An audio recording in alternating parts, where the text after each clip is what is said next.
In the early spring of 1922, far from the noise of the towns and the steady rhythm of the railway lines, there stood a lonely farmstead known as Hinterkaifeck, nestled between the Bavarian towns of Ingolstadt and Schrobenhausen. Surrounded by dense forest and open fields that seemed to stretch endlessly beneath a grey and watchful sky, the farm belonged to the Gruber family. Andreas Gruber, his wife Casilia, their widowed daughter Victoria, and Victoria's two young children, Casilia and Joseph, their lives marked by hard labour, strict routine, and the quiet tension that often lingers in isolated places where secrets have little room to breathe. In the months leading up to the tragedy, strange events began to disturb the uneasy calm of Hinterkaifeck. Andreas discovered unfamiliar footprints in the snow leading from the forest to the farmyard, yet none leading back out again, as though someone had approached the property and simply vanished into thin air. He searched the outbuildings with suspicion burning in his chest, convinced that someone was watching them, but he found nothing except the hollow echo of his own footsteps and the uneasy silence of the barn.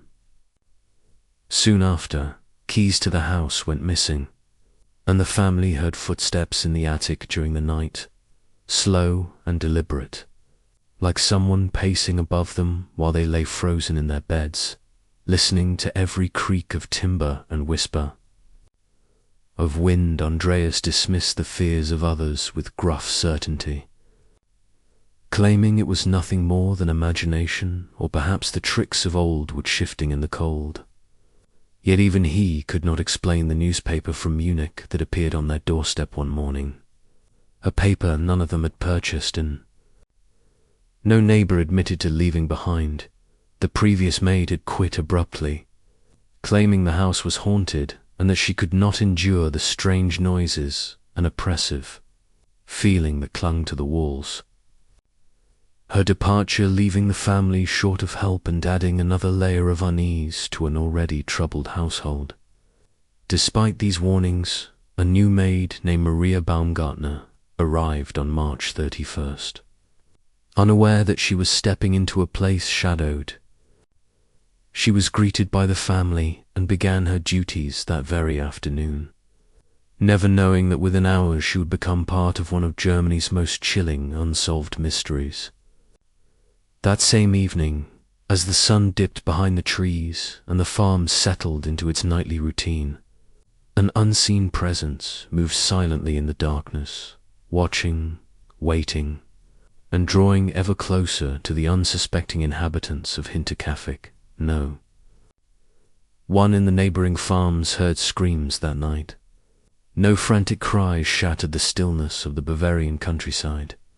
And yet before dawn broke over the frost-covered fields, 6 lives would be extinguished in a manner so brutal and calculated that the horror would echo through the decades to come. The attack began in the barn, a place of hay and livestock that by day symbolized the farm's survival, but by night it became a stage for calculated slaughter. One by one, members of the Gruber family were lured from the house into the darkness of the barn.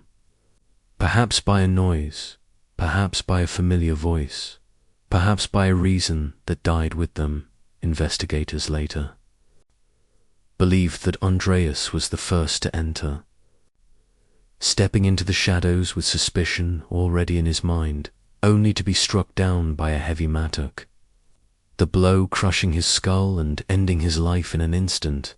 His wife Casilia followed, then Victoria and young Casilia, each meeting the same merciless fate beneath the wooden beams that had once sheltered animals from the cold.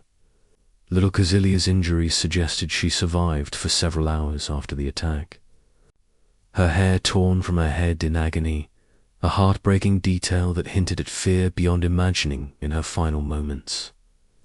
After the slaughter in the barn, the killer entered the house, where 2-year-old Joseph lay in his cradle and the new maid. Maria rested in her room, unaware that death had already claimed the others.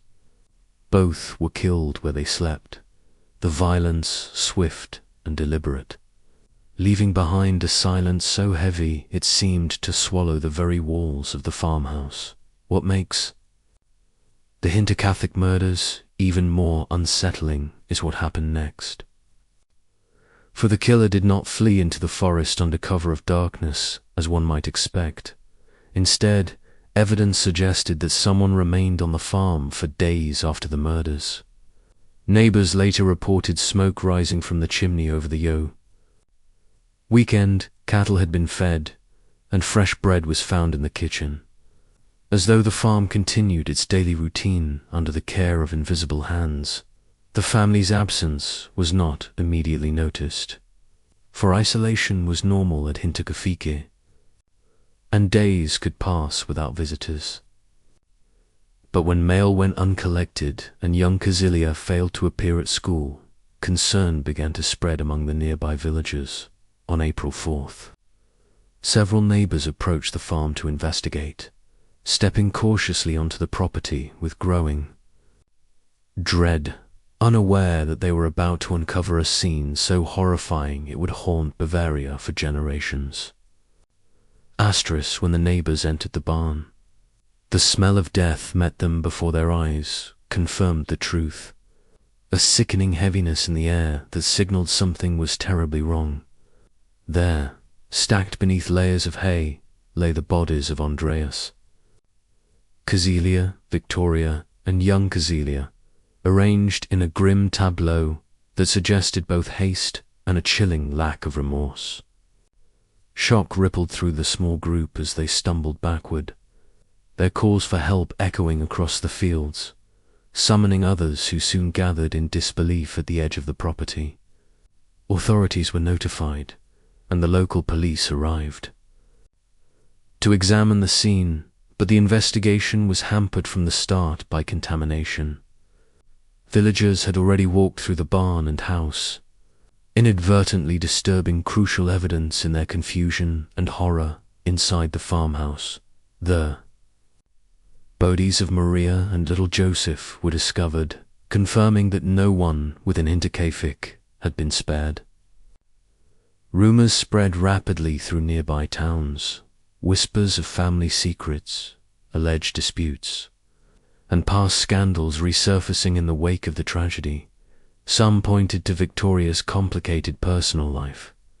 Others speculated about robbery, revenge, or even madness lurking within the household itself. Yet robbery seemed unlikely. As money was left untouched within the house, valuables remained in place, and the killer had taken nothing of obvious worth. Suspicion fell upon neighbors, former workers, traveling strangers, and even relatives, each theory gaining traction before dissolving under scrutiny, leaving behind only more questions and deeper unease. One of the most persistent suspects was a man named Lorenz Schlittenbauer, who had a complicated relationship with Victoria and may have believed himself to be Joseph's father. His behavior during the discovery of the bodies raised eyebrows. Leads faded, memories blurred, and fear slowly settled into legend, transforming Hinterkaifeck from a farmstead into a symbol of unresolved horror. In the years that followed, the Hinterkaifeck farm was demolished, its buildings torn down as though the physical removal of wood and stone might erase the nightmare that had unfolded there. But destruction of the structure did nothing to silence the questions that lingered in the minds of investigators and storytellers alike, who returned again and again to the case seeking answers buried somewhere in the shadows of 1922. And still others clinging to the possibility that the killer had lived among them, unseen and unsuspected. Analyzing archived photographs and reports, yet the limitations of early 20th century investigative methods continued to obscure the truth. Fires, moving through rooms where bodies lay undiscovered. Today, the story of Hinterkaifeck endures, as one of Germany's most infamous unsolved crimes. Near the former site of the farm, gazing across quiet fields that reveal nothing of the bloodshed once hidden beneath their soil. The wind moving gently through the grass, as though nature itself has chosen silence over revelation, yet the silence is deceptive. And so the Hinterkaifeck Murders remain suspended between history and legend, a grim chapter in the story of rural Bavaria, forever marked by footprints in the snow that led toward a farmhouse and never came back out. Asterisk.